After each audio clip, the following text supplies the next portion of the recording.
Vous savez, le drame, souvent entre les peuples, ce sont les préjugés.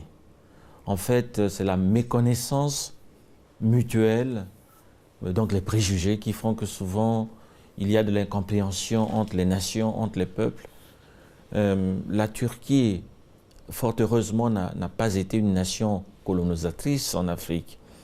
Les Africains ne connaissent pas vraiment, excepté les pays méditerranéens, les pays africains méditerranéens tels que la Libye, la Tunisie, l'Algérie et que sais-je encore, et l'Égypte bien entendu. Ces pays, oui, connaissent la Turquie, la civilisation des sultans, la brillante civilisation que vous avez été dans le passé.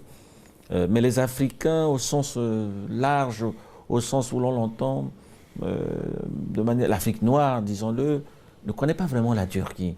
Et la Turquie ne connaît pas non plus cet univers. Donc, mais nous les intellectuels, nous connaissons. Puisque nous avons appris à l'université, nous savons que la Turquie est héritière d'une vieille civilisation, d'une grande civilisation byzantine pour remonter à l'époque lointaine, civilisation ottomane que la plupart des gens connaissent, et qui a rayonné jusqu'au milieu du 19e siècle, parce que les Turcs sont restés, les Ottomans sont restés, par exemple, à Jérusalem, jusqu'au milieu du 19e siècle.